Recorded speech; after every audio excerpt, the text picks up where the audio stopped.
everyone, I'm Sarah Lang, and I'm here to spark the philanthropy revolution. The word philanthropy means love of mankind. My show is all about the ways we can revolutionize our fundraising so we can raise more money and do more good.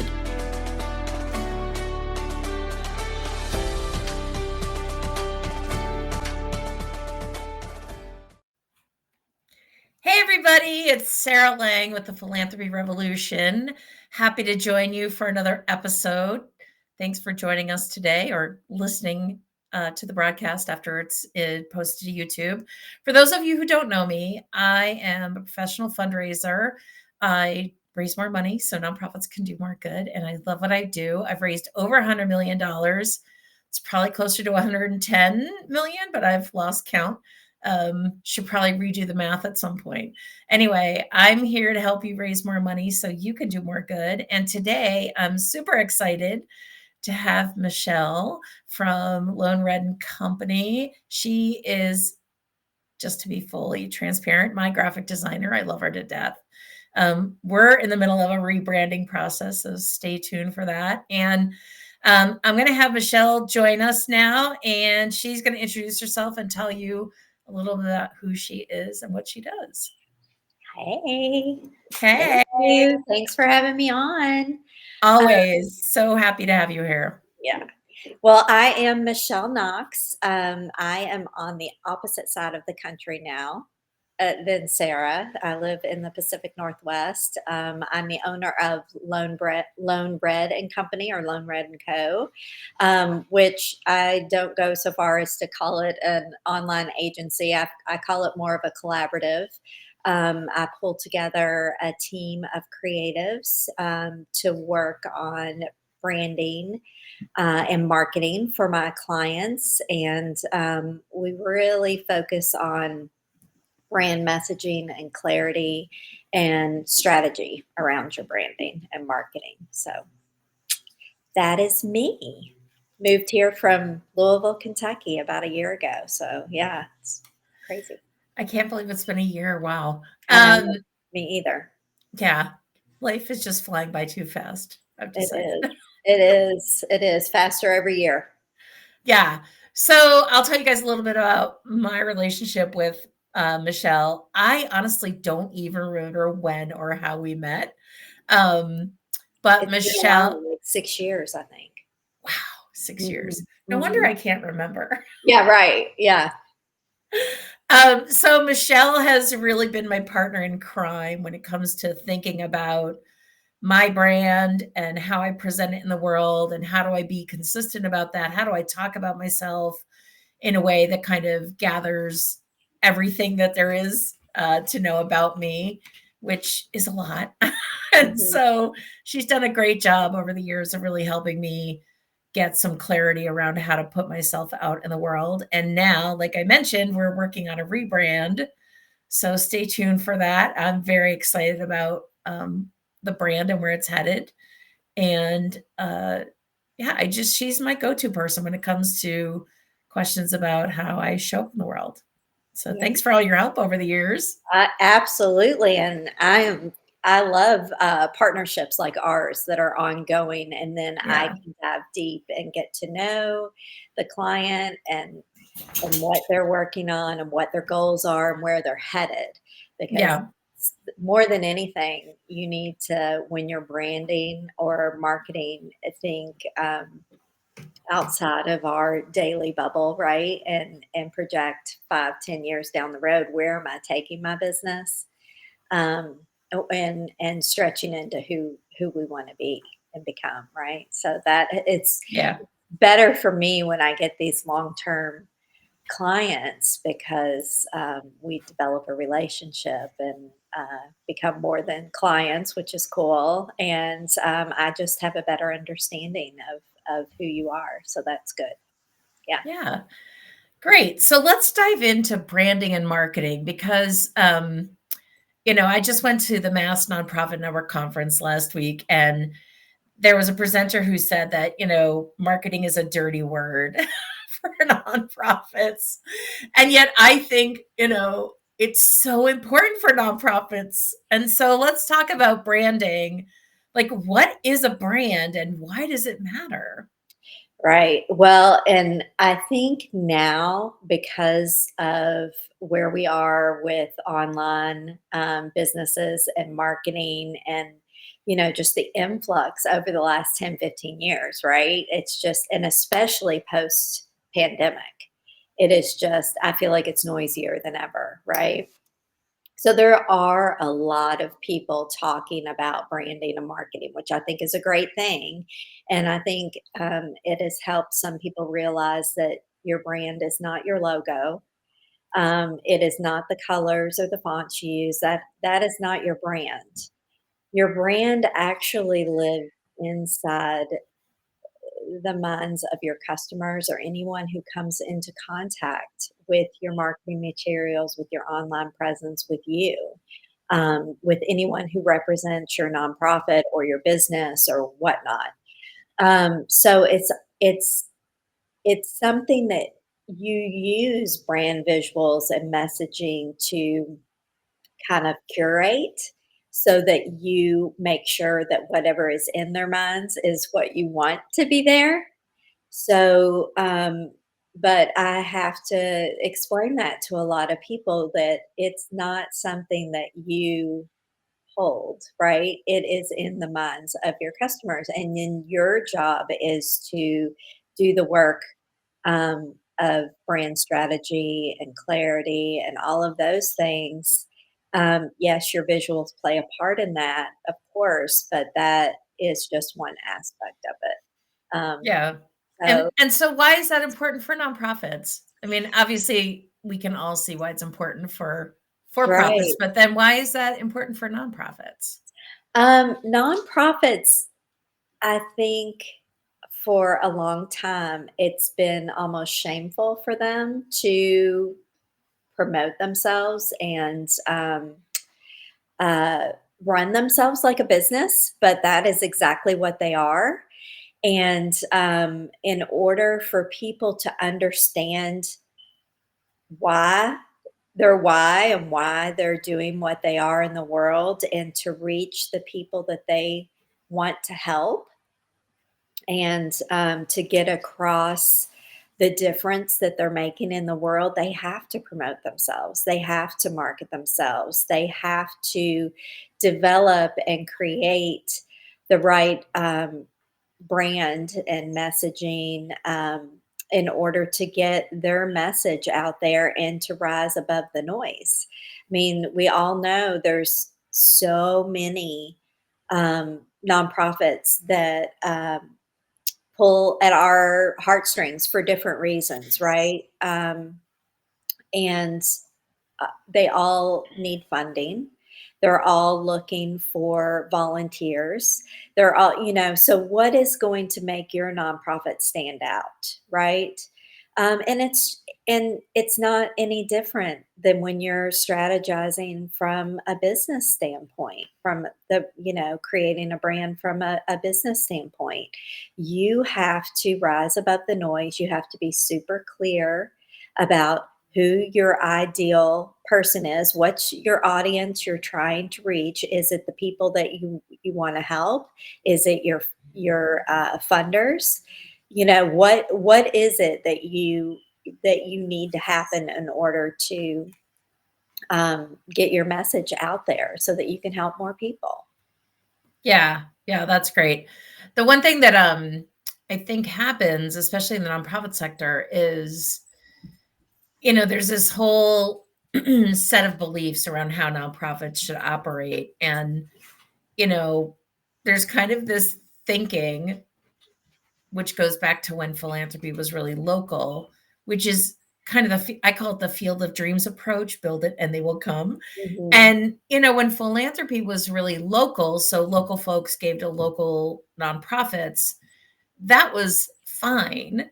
But the thing is, there's 1.5 million nonprofits just in the United States. And then there's international nonprofits, and they're all vying because, the world has gone global. We have the internet, we have social media, there's lots of platforms out there.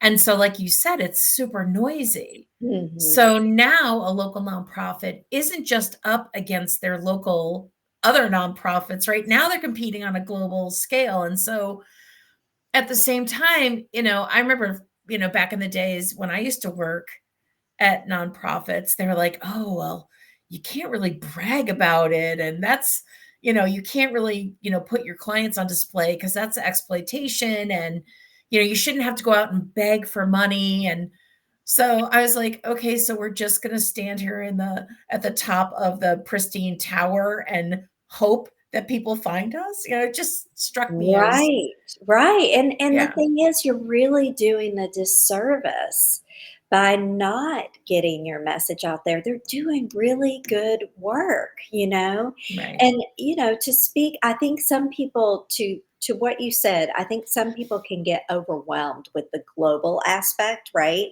right. And getting online and feeling like they have to, but starting local, you know, getting really clear and then building out from there and letting, some of that, because if you're really strong within your community, and then that eventually kind of trickles out, like the stone in the pond, right? Right. It'll eventually spread. So I think people can get overwhelmed when they think of marketing and branding, especially a nonprofit that's running on a tight budget anyway, and they don't have the resources possibly. But, and, it doesn't have to be dancing on TikTok. Yeah. I mean, and you don't have to be showing up exactly. I do not dance on TikTok. Me neither. Um, yeah. And so that's what I mean with clarity, getting super clear about where's your audience? Where are you going to hone in? Do I need to be speaking globally, or do I need to just make sure I am super clear and present in my region and then build possibly from there, you know? But starting at that foundational and getting really clear about who you're speaking to, making sure that people understand why what you do is important, and then a language that resonates with them, getting out the story, telling the stories of the work that you've done, and then really being consistent with that message and your brand visuals for sure. But I think Yeah. you just start with that foundation and then develop from there. And then I always say to you, I'm like, some of these grants you can use for your marketing. I know. I'm gonna confess right here, be totally transparent. I am terrible at marketing myself, and I'm working to change Most that, people but are. Most people yeah, are, for sure, yeah, and I know you well enough to know you have the entrepreneurial spirit 100%, and it is so easy for entrepreneurs because 'cause we're in this online space all the time, right? And we're hearing, "You need to be dancing on TikToks, create a reel, you need yeah, to be speaking here, you need to be here, you need to be global, you need," and and it's shiny object, and it takes us away from, okay, what exactly was the goal? Let's bring it back in and then yeah, start with the foundational elements and then build from there, right. and just stay in my lane and stay consistent. And I think Yeah, that can be hard. yeah, and I think especially for nonprofits who are constantly under pressure to get the next dollar, to serve the next person, maybe they don't have the capacity to serve everybody who has need for their services, so there's that pressure and Mhm. possibly some guilt along with that, but you Absolutely. know, I was just at a workshop last week on donor advised funds, and the big question everybody had was, where do we find these people? I said, well, start with your database. Start with people who are already contributing to you because some of them probably already have donor advised funds. 100%. Yes. And some of them may set up donor advised funds for your benefit, but start with the people who already love you. And I also say that about social media and marketing, like 63% of people give to nonprofits supported by their friends and family. Mm, 63%. So you already mhm. have a database with people in it who already love you. So why not just encourage them to share their posts with you Exactly, and that's what I was gonna say. That's forward your appeals? strategy. And yeah, That's your marketing strategy right there. That is a yeah, form of marketing strategy. People can right, sometimes get overwhelmed. What do you mean marketing strategy? yeah, Well, create a plan, a marketing strategy and stick to it. And, then you start a campaign where it right, encourages people to share. I mean, we were all dumping ice water on our heads yeah, back in 2010, right? And look what that did, yeah, yeah, yeah. I like that. It was so funny because my son and I did that. We dumped ice bucket. I'm sure he got way Oh, more yeah. pleasure out of it than I did. But um, yes, I get to dump ice water on my mom. Um, yeah, I just think it's easy to get overwhelmed, especially because, you know, in the real world, we all have experiences with marketing that feels icky and slimy and manipulative. And so when we think in the nonprofit sector about marketing, we're like, well, I don't want to be slimy and a snake Right. oil salesman and manipulative. But the thing is, in the nonprofit sector, we can do heart-centered marketing. We have, it's Because like you said, stories. We have so many stories we could tell. 100%. And then something else you said too about, you know, there's only so many dollars and they want to serve so many people. And, most people that get into nonprofit are heart centered, big hearted people. Of course, that they want to just give more and more and more. And, but when you spread yourself too thin, then you end up not having that foundation and that base to keep drawing in and Yeah, feeding your coffers so that you can expand slowly. And I'm sure that that's got to be hard to say we're going to have to wait for the 2-year 5-year goal to you know get the next amount of money in order to serve this next circle of people. But yeah. I think in Or you order could to hire do it me and I could raise it for you. Like that. 100%. Yes, Yeah. exactly. And if they could come to you with a plan, can you imagine around their marketing? I mean, I know that you help not only just fundraise, but help them organize their nonprofits so that they run better and the money is spent more effectively, right? Right. So, what if they came to you and said, we have a plan to reach this, that, and the other, and we want to do this marketing and we want to, and so then you have an actual goal, right? And, Right. can help them with that, Yeah. can Well, help the them other think about that in a bigger way. yeah, I mean, the other piece of it is they don't necessarily even have to have a plan. So I'm working with one of my clients right now, and he is sending out his first ever appeal letter. So he's a teeny tiny nonprofit. He's the only one who works there.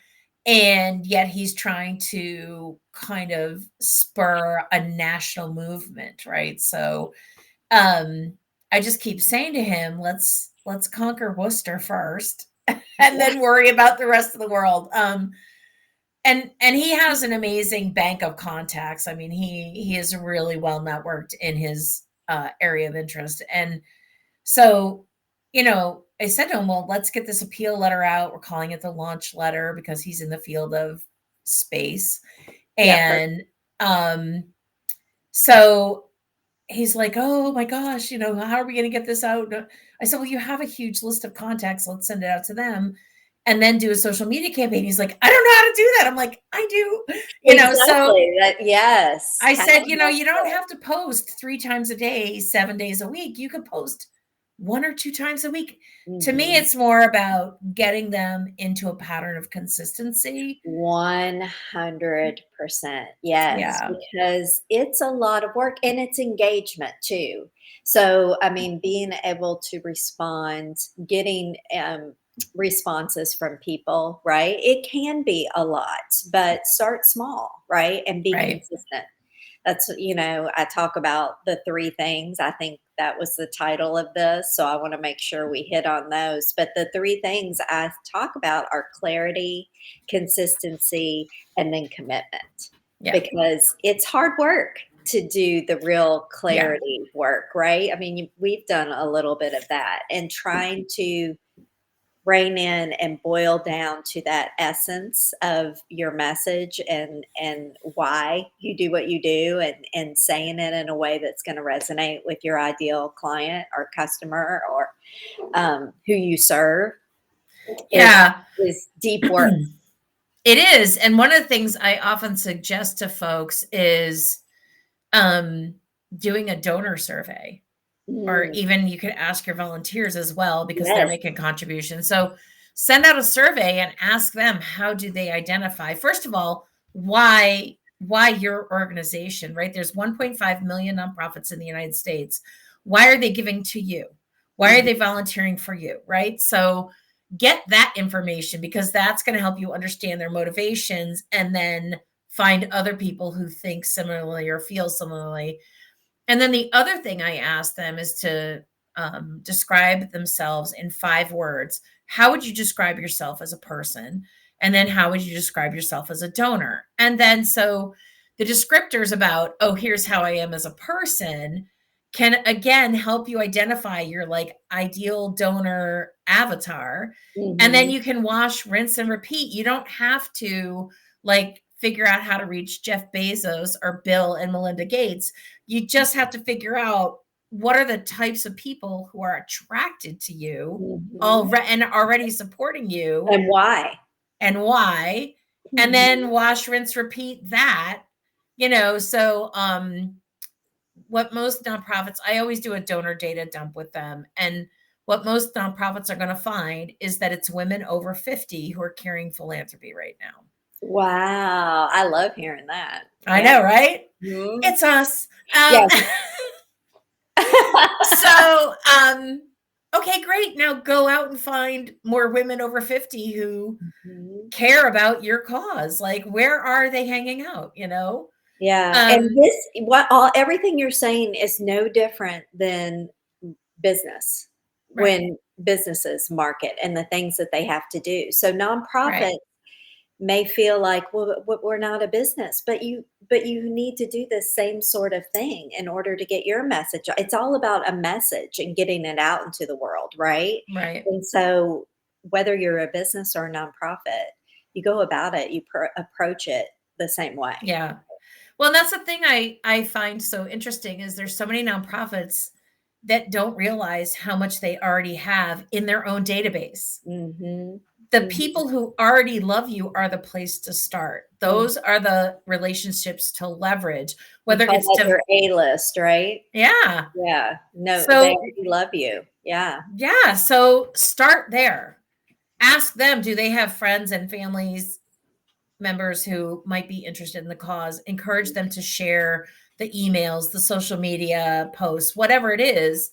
So Mhm. like and share, because let's remember that 63%, that's the majority, Mhm. right? Mhm. So you could get a whole bunch of donations if you just focus on that one strategy, right? You could, and this is what I do with my clients all the time. I'm like, let's plug the leaks before we worry about anything else. Mhm. Because every nonprofit is leaving money on the table. It's just a matter of whether it's $5,000 or $100,000, but And we'll they're take all of all, it. Yeah. yeah. Yeah. Yeah. I have a client, we just changed their donation page. And when I first saw it, I was like, oh my goodness, there were 3 calls to action. So there were 3 opportunities for people to leave the page, and they're probably not going to come back. I said, Mhm. get rid of those. Mhm. It was visually very bland, and they're a child serving agency. Oh, well, I'm yeah. like, get some photos of some adorable, happy kids on there. Mhm. And then the other thing was there was no option to turn their gift into a monthly gift, Oh, right? wow, yeah, yeah. Yeah. So all we did was post some pictures, upgrade the donation amount. And they were very worried, like, oh my gosh, well, what if somebody only wants to give $25? I'm like, that's what the other line is for. Like, that Right. blank, right? Which I give fill in all the time when right. I'm donating, right? Yeah. So just those little changes and just making sure that the only thing on that page was about donating, Mhm. right? And then we Mhm. set up like a thank you sequence of emails.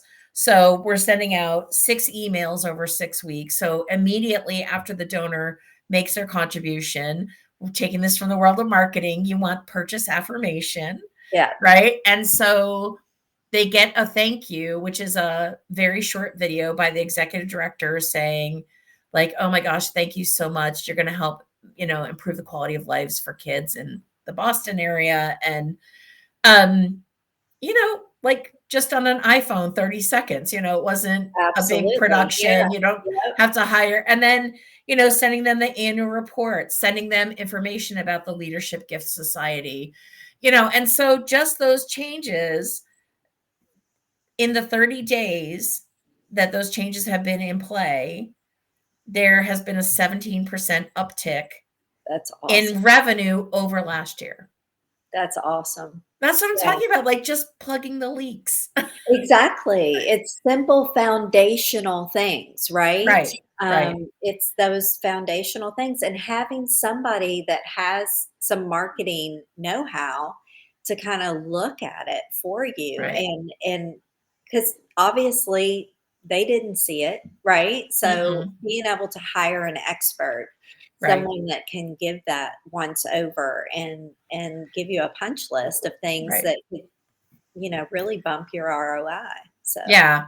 And, the thing is that we're all too close to it. Do you know what I mhm, mean? Like, that's why I work with you because I am mhm, too close to my own 100%. company and the work that we're doing.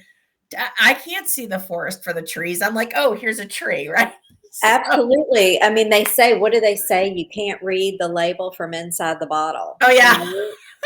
That's a good one. It is. I mean, it's so true. I mean, when I Yeah. was redoing my website, I hired a branding copywriter coach to work with me to help me with my messaging. And, Yeah. I mean, it's really hard to do it for yourself, what you do so easily for other people, right? Exactly. It's like the cobbler's children, right? Mhm, 100%. 100%. I say that all the Yeah. time. Yeah. Yeah.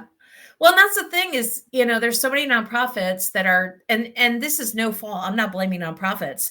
They are spread so thin and there's so much role compression that they can't kind of put up this periscope and see where the growing edges are. So, excuse me, just that one donation page was one tiny thing that we're working on, but it's already been a 17% ROI, Mhm, in just 30 days, can you imagine? So to be able to right? take that revenue and then invest in that next thing on your list, whatever, Yeah.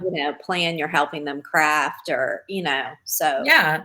So, and that's the thing is that that donations page is now much more reflective of their brand, right? Is that mhm, we're here to help kids off to a great start. And mhm, so showing the kids engaging in different types of learning activities with big smiles on their faces is completely in line with their brand. And the parents of the children who are featured are really excited. There were a couple mhm. parents who were like, yeah, I don't know about that. Which is fine. We could have That's fine. actually Yeah.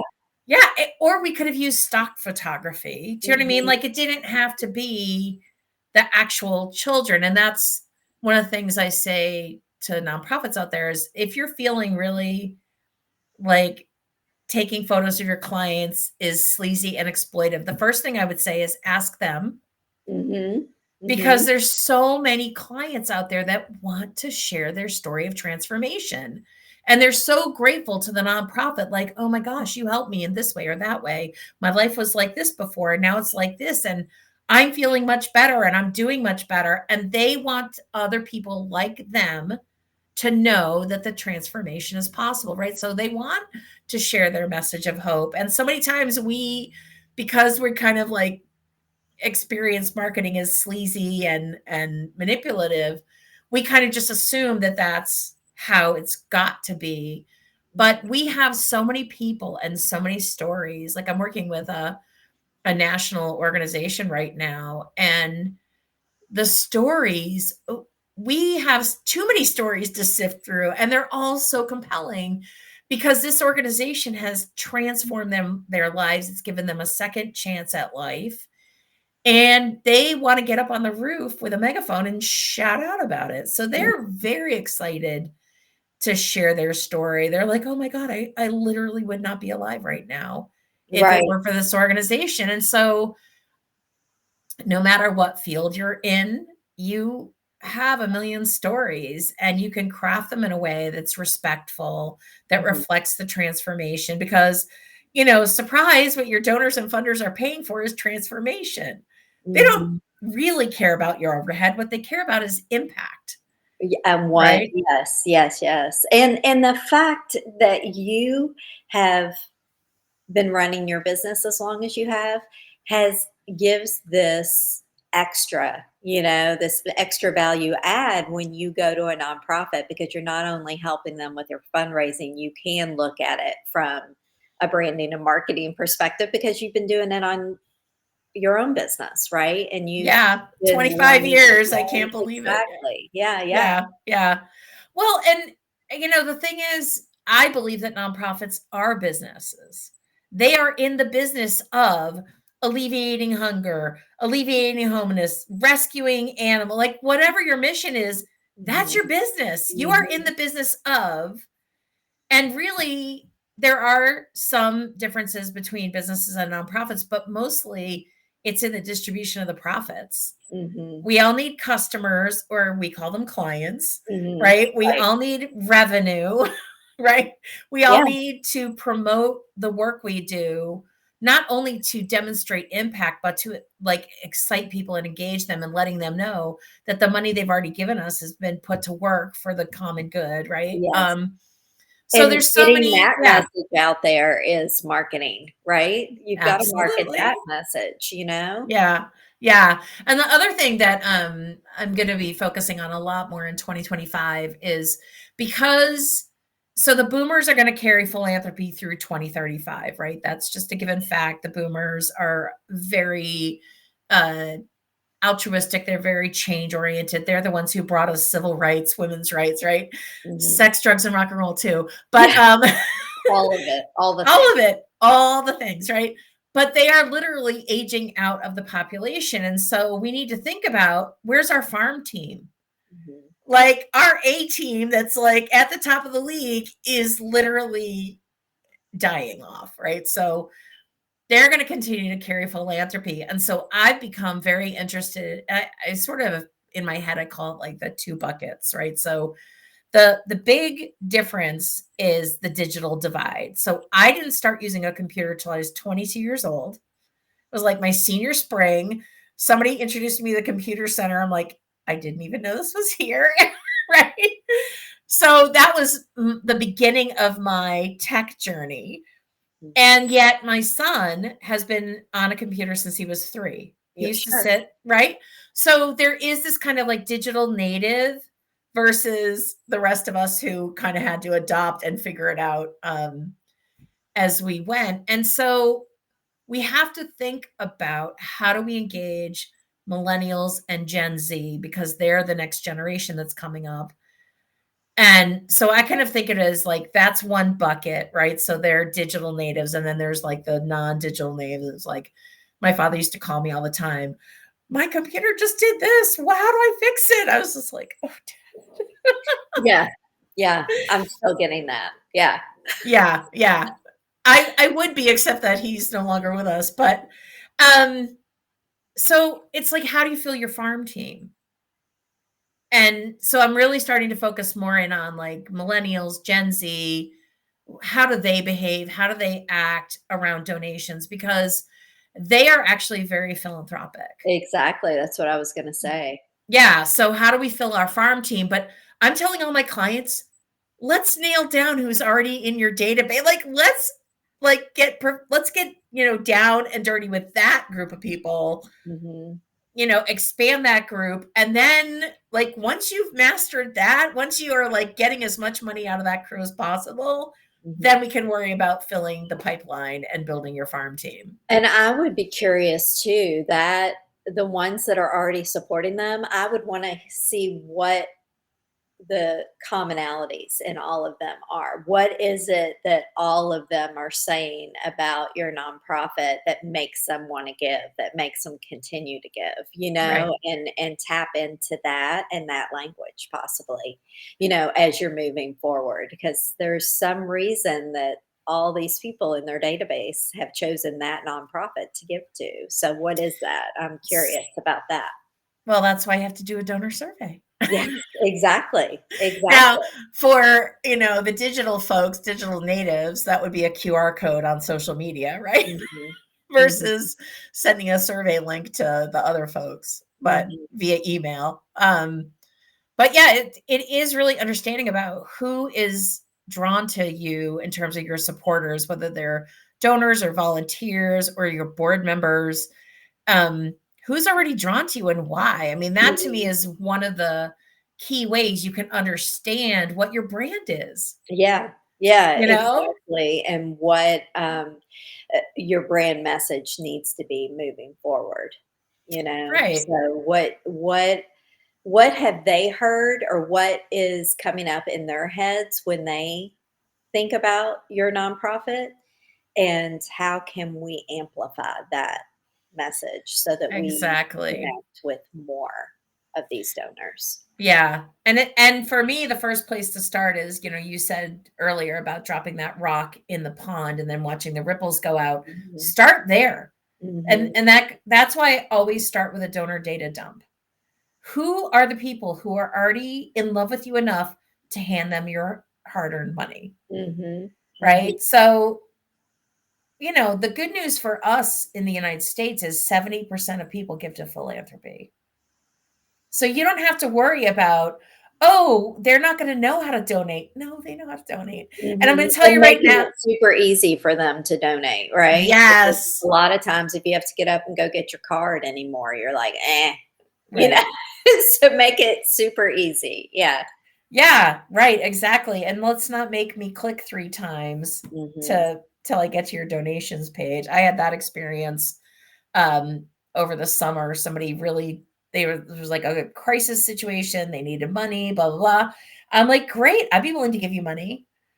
Like 3 clicks later, then I finally get to the donation pa I'm like, "You're not making this easy on me." Right, You exactly. And know? then you really have to wanna give the money, and even if you really did, you're like, "Gosh, I don't have time for this right now. I'm gonna have to go back. I can't figure this out." Yep. Don't make it hard to give you Right. money. Yeah. And it goes to what you just said about going to get the credit card because 3 clicks later, now I have to go get my debit card. Yeah. Yeah. No. Okay, now that's 4 things you've asked me to do, and I haven't even made my donation yet. And I have to get Right. up? Now Right. I have to get up? I have to No. get up, yeah. Yeah. And then you just put it off until, you need your next bio break or another cup of water or whatever. Or you never get back to it, and then Exactly. that's a lost Right. opportunity. Yeah, yeah, But so I love what you're saying about the follow-up too, the thank you follow-up, and then the what's next, and then keeping in contact with them and keep telling them new stories and keeping them engaged, and yeah. yeah. This organization that I was mentioning with the They Serve Kids, um, their newsletter was actually a snooze letter. So it was talking about things that had already happened. It wasn't really news, Mhm. right? Mhm. And so now they're focused on and we completely reorganized it so that the headlines are at the top. So Mhm. if you have a particular interest in, say, child welfare policy, okay, here's our policy update. If Mhm. you have an interest in like other things, like they recently redid a playground. So it was like playground progress, right? So Mhm. at the top, you can make a choice on how to invest your limited time Mhm. by clicking that headline, which will drop you down to that part of the newsletter. But now it's all talking about forward, like what's coming around the corner. So they just celebrated a bunch of kids graduating. Now they're all in kindergarten, right? So they talked about how kids need to know 10,000 words in order to be ready for kindergarten. Oh, wow. That's a lot, That right? is a lot. It sounds like a lot. Yeah. Yeah, so they used this really cute picture of their kids with like their little graduation caps on and little paper diplomas with ribbons around them. And they talked about the need for language, right? Mhm. And teaching your Mhm. child language and the importance of reading, and talking about how like kids need access to books and they need access to like talking, right? And um they were talking about, like limiting screen time so that your child can actually have access to resources like books and speaking with other people to build Mhm. their word count so that they are ready to succeed in kindergarten. And that to me, I didn't know that. I didn't know kids need to know 10,000 words. I was like, my son started reading. He was like a voracious reader from a very young age, so I didn't have to worry about him. But there are kids who either don't know how to read, or maybe they don't know how to read English very well, or Mhm. maybe they have an unidentified learning issue when it comes to reading. So, just just reading his newsletter, well, the newsletter they sent out, I was like, wow, who knew? Right.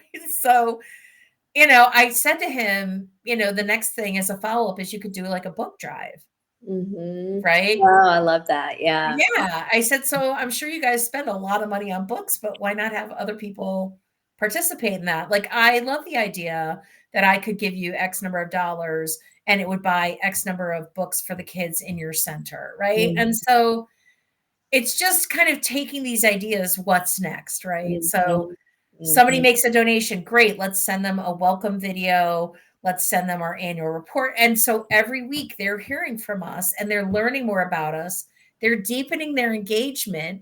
And Mhm. what data shows is that when people deepen their engagement, they deepen their giving. So it's like the wallet follows the heart, Of it's not the other course. way around. So and I think again this goes back to marketing and branding, right? Because they want to be known as not just a child care center. Mhm. They want to be Yeah. known as an institution that cares about the kids in their care, that cares about their community, and that is getting these kids off to a good start. And that's the looking at the big picture, the 10 years down the road, starting to think Yeah. about, what we're doing this for the future of Yeah. And one of the for this. projects they're working on is finding alumni. That's So great. isn't Yeah. that awesome? Because and there's been a couple of full circle stories that I've really encouraged them to promote, which is that there's a mom who went to the daycare center who is now bringing their child to the daycare center, right? There's a uncle whose nephew went to the daycare center and now the nephew's son is coming to it's like you got to tell these stories Yes. because And stories are marketing for yeah, sure. yeah. Mhm. So that's been really fun. I was like, oh, let's do an alumni spotlight. So Mhm. yeah, so like these people are already in your orbit. Like you don't need to know Jeff Bezos. You don't need to know Mackenzie Scott. You don't need to know Bill and Melinda. There's already so many people Yeah. right in your area, you Uh-huh. know? Yeah, and Um, already in your orbit for sure. But and then, starting there, just like you said, it's all foundational. Starting there, making sure that they're engaged and giving on a consistent basis, and then having them share the good work with their networks and expanding that way. I just think that's a great way to start, but yeah, definitely foundational. yeah. Mhm, So what making are some sure. other tips you would give nonprofits about branding and marketing if they haven't like I see a lot of nonprofits that actually don't have a brand. They might have a logo, but they don't have a brand. So Mhm. what would you say to them about getting started? Like I know Again. that the brand is partially the logo, but it's also kind of about the language. So if you could go a little more into like branding and like so for example, we all know Nike, right? It's that little swoosh. But what else do we know about Nike?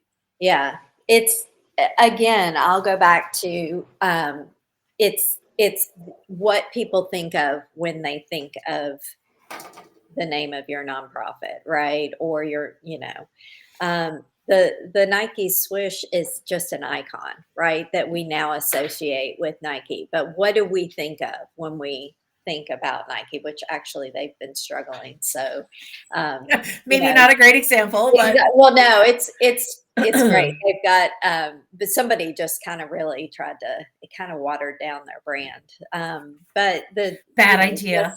just do it, is what we think in athletics and top athletes and whatever those images are or thoughts you think of, right?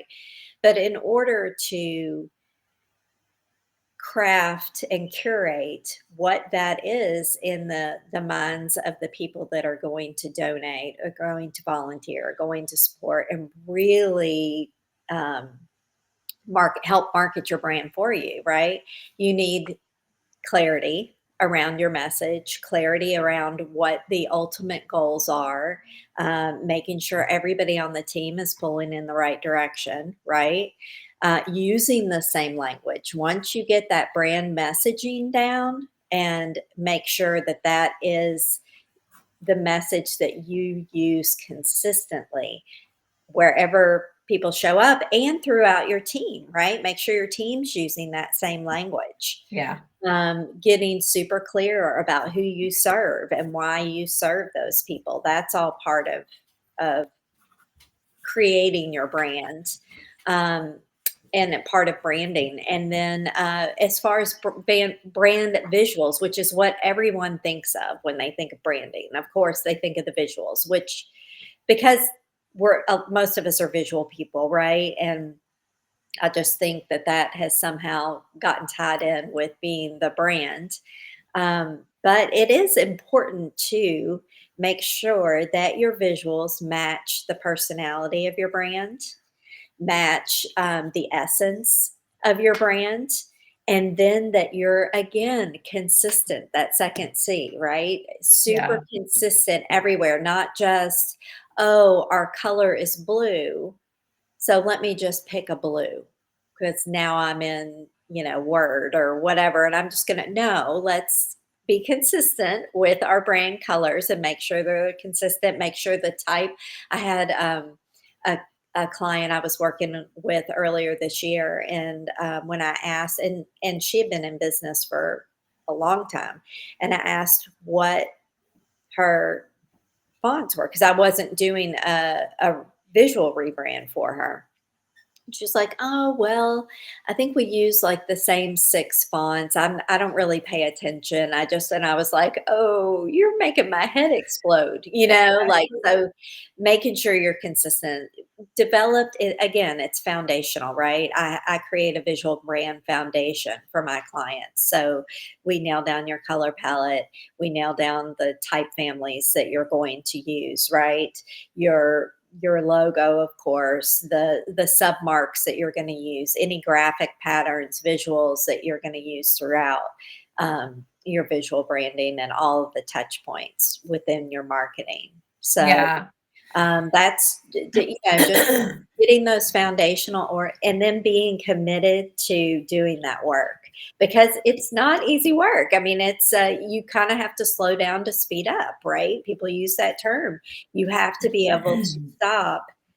And I remember when I was doing my own rebrand and coming up with my own messaging. I mean, there's were times I was just like, I want to curl up in a ball. I want to hire Lone Red to do this for me. Is what I used to tell people. I don't want to have to do it myself.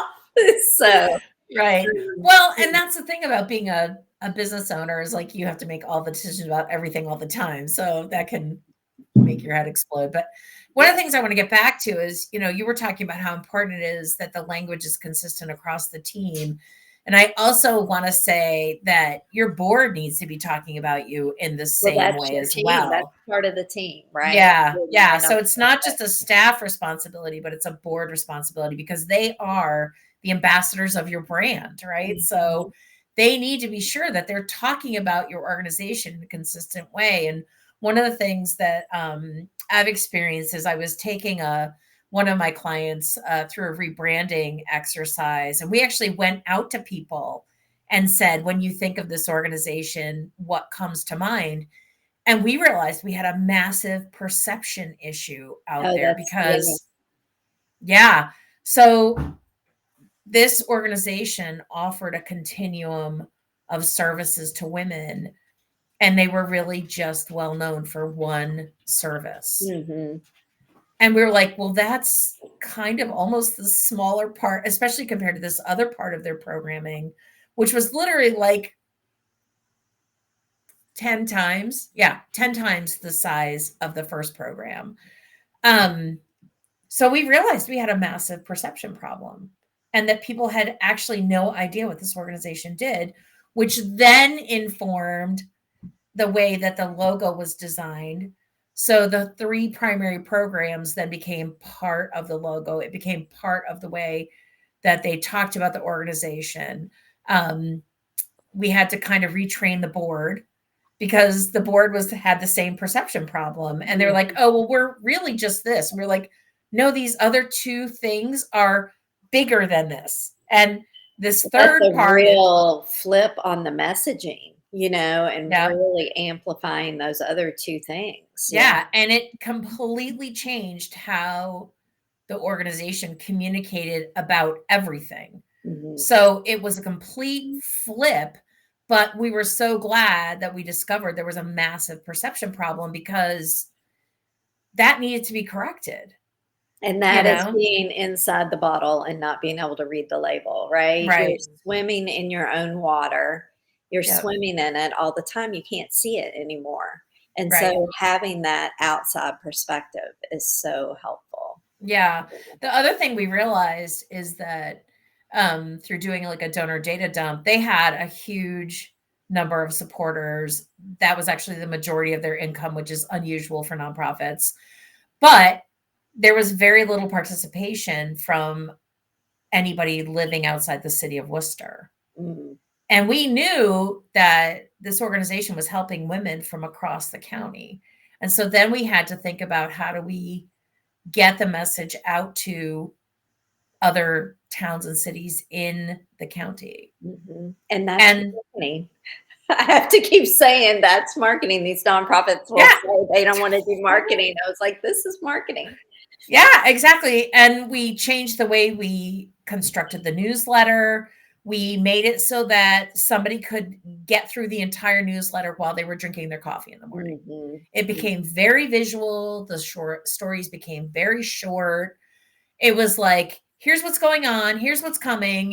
Get excited. Here's how you can support us. Yes. And so we actually watched the donations that came in through the newsletter go up significantly, because people were more engaged and more excited, and they could get through it in the time it took them to get their We're coffee. inundated, right? We're Right. inundated with so much to read and respond to Right. every day. Right.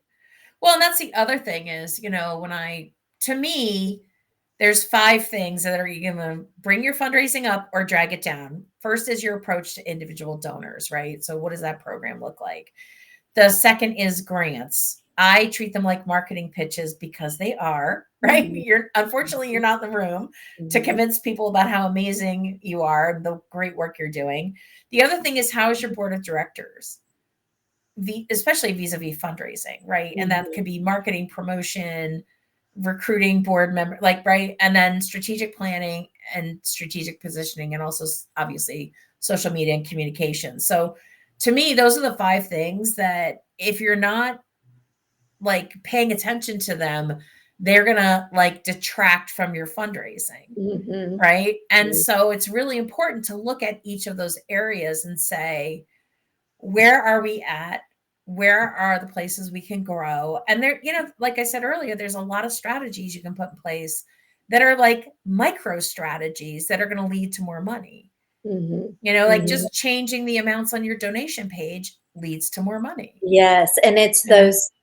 it's just that percentage, that little incremental bit, but when you have thousands of donors, right? Right. It really makes a difference, and it makes a Right. difference in your budget. It's great. All Yeah. those little things, yeah, add up. Yeah. And it could be even if you have 100 donors, Mhm. right? So the whole idea is you're giving them inspiring messages and stories and other pieces of what we'll call marketing, um, to deeply engage them in supporting your work. And like I said earlier, your wallet follows your heart.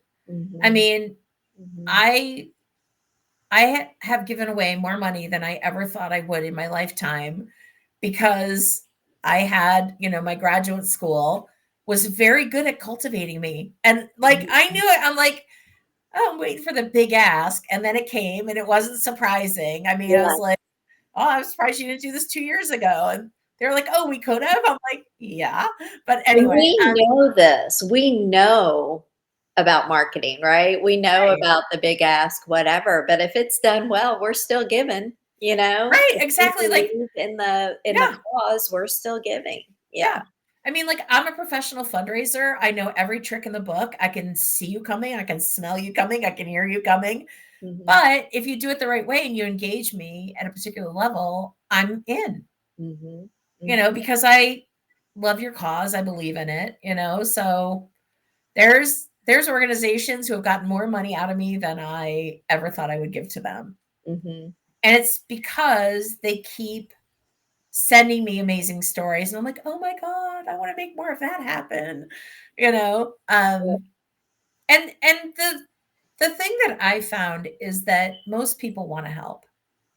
Most people are kind. Most people are generous. Most people want to give back or give for a million different reasons. And we just need to provide them with the opportunity to do so. Mhm.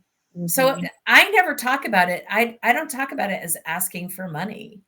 I talk about it as inviting people to join the cause, Yes. you Yes, know? exactly. And be a part of something bigger, right? Right? Because Be a that's part what of we all something. want. Yes. We all want to feel that our lives have meaning and that we can do something that makes a difference. Mhm. Yeah. 100%. So, yeah, I mean, obviously I love what I do. Obviously, But yes, and you're good at what you do because you love what you do. So, yeah, right, goes hand right. in hand for sure. Yeah. So, do you have any final words, advice, tips on marketing and branding for nonprofits? I would definitely just say that foundation, getting that visual and the brand message nailed down is number one, and then those three things: clarity, that's part of it; consistency, and then commitment to keep it going. Yeah, Once you've gotten clear, be consistent and then commit to that goal that you set out and what your message is and keep going. yeah. Yeah. Great. Well, thank you so much for coming on the show. I learned something Absolutely. new. Yeah, it's fun. It's always fun. Yeah, it's Yeah, good to be able to talk to your audience too and see you. So this is good. great. Well, thanks for joining us, and we'll be back in 2 weeks with another topic. I'm spacing on what it is, but But 2 weeks from today. 2 weeks from today, we'll be back. We're good. So come back and join us for another exciting episode of the Philanthropy Revolution. Bye, guys. Bye. For tuning in. I'll be back in 2 weeks with another episode. Got topics you want me to cover? Organizations you want me to showcase? Let me know. Also, I'm here to help you revolutionize philanthropy at your nonprofit. If you want to talk about what that looks like, drop me an email.